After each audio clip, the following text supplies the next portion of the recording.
Hello ladies and gentlemen, my name is Tomfire10 and we are here today with a creepypasta called Call of Duty 666. This is a blind creepypasta.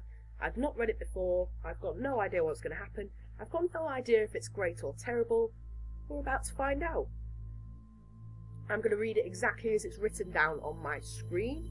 I'm not going to change any of the words unless I do so accidentally. If I do, I apologise. The link to the creepypasta will be in the description below. Let's go. This story begins on a blank but peaceful night. I do enjoy playing some video games for the Xbox 360, but not by myself. Well, not anymore. I was walking down the street, looking at the pure black sky, with nothing on my mind but what to do. Then, when walking down the sidewalk halfway from the nearest pizza restaurant, was a man who was wearing the longest jacket I've ever seen. I think it was a trench coat, but not positive. When passing by the man, he stopped, looked at me and said with the most hideous smile, also the most sinister type of voice I've ever encountered, "Do you like video games?" he asked me, and with no hesitation nor regrets I said yes, with the thought I might have something to do tonight. He then smiled and jumped around with glee.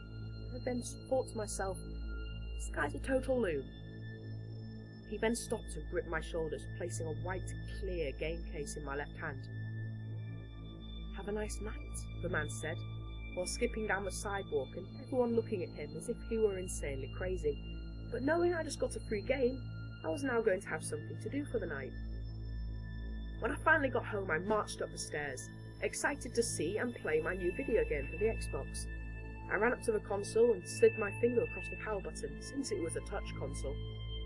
I opened my disc tray and opened the game case, which was actually the video game Call of Duty World at War. I played this game before, but was not too fond of it. But if it gave me something to do, I was in for it all the way. When putting the game in and starting it up, I noticed the opening intro song was not the same. In fact, it's not at all the same. It sounded more like something from the Twilight Zone than anything. That's very odd, I thought to myself. But it's the weekend and I thought if I stopped now I would have nothing to do. Finally, when it got to the point where I had to press start, I had to choose someone's account. I would have chose mine, but for a very strange reason it would not work. So I moved to two other choices of my friends' accounts, Lane Irvin and Michael Border. I chose Michael's to get the game on the move and started. When that was done, I was expecting the choices of either zombies or campaign, but all that came up was zombies. I used to own World at War. That's never happened. But I was too bored to give up. Now I decided to play. Everything was going smoothly for the first 5 rounds of total fun. On round 4 I bought a door and got the magic box which randomly chooses guns. I was very lucky to get my favourite gun, which was the ray gun.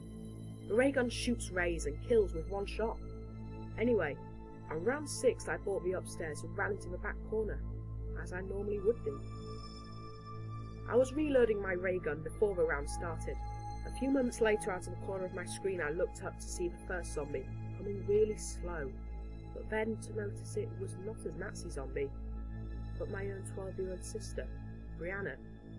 I thought that was the most frightening thing I'd ever seen, but then following her slowly came 5 more, who all took the form of my family.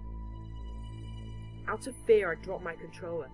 I then slowly began to think to myself, there must be a reasonable explanation for this. Quickly, without hesitation, I picked up my controller and shot the zombie game structure, which looked like my family. As they all fell one by one to the ground, I happened to notice one more came out. This one gave me more cold chills than I've ever had in my life. Slowly creeping out of the dark, misty abyss at Nacton and Turton came the dark figure, limping towards me. The man who gave me the game. He was wearing the coat, the hideous smile. His face was just like a normal Call of Duty zombie, but had the same structures of the man's bony, white, pale face. The screen was covered in my ray gun beams as I fired again and again, but no matter how many times I shot him, he got closer, gripping my character's neck with his rotten teeth and pulling out a giant, gory chunk of him. The screen then went blank, and the Xbox's green light turned into a red one. The next day I was smart enough to throw the cursed game away in the trash. When I went back into the house, I walked into the kitchen to see my family's blank faces, as they were all depressed and hiding something. Immediately I asked them, "What's the matter?" Slowly my mum said, looking at me, "There was a bear attack out in Michael's woods. His neck was tore out." Michael died the same way his character died in the game. It's been at least 2 weeks since the bear attack and the betrayal of the game's morbid gameplay. I do feel though it's my fault Michael's dead. I try not to think about it, but I cannot help myself but think of his screams of pain. Every night I think of how me, Lane and Michael used to talk on how to survive a zombie apocalypse. I would always say that I will live, but now instead of me thinking that as a fact, I state it as an opinion. If it took me that long to kill video game versions of my dead family, how long would it take me to kill them in real life if they were infected? But the question is, would you be able to do what is necessary? Well, that was an interesting creepypasta. I wouldn't call it particularly creepy. I've definitely read stranger, I've read gorier, I've read creepier. It was very average. Reading through it, some of the grammar is terrible, the sentence structure is terrible. I was struggling to read that just then. But it's okay. It's quite a short creepypasta, really. The thing that gets me, really, is the question at the end, which just in my mind makes absolutely no sense. It has nothing to do with the plot. The final paragraph and then the line, but the question is, would you be able to do what is necessary? Neither of them really have anything to do with the rest of the story. We get to the point where Michael died the same way his character died in the game. Really, we could have easily ended it a paragraph earlier. We didn't need that at all. In my mind, it would have been creepier if it was just ended at there was a bear attack out in Michael's woods and that his neck was tore out. As I said before, some of the grammar here is all over the place, but really, if it was a creepy story, that wouldn't matter, it would make up for itself. But it's just not good enough.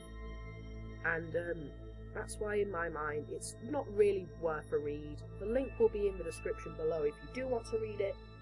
It's not the best ever, but if you're a fan of Call of Duty, I suppose maybe it might be worth a couple of minutes of your time. My name is Tomfire10, that's the end of this creepypasta. I'll be back next time with another one, or possibly some hardcore tech it.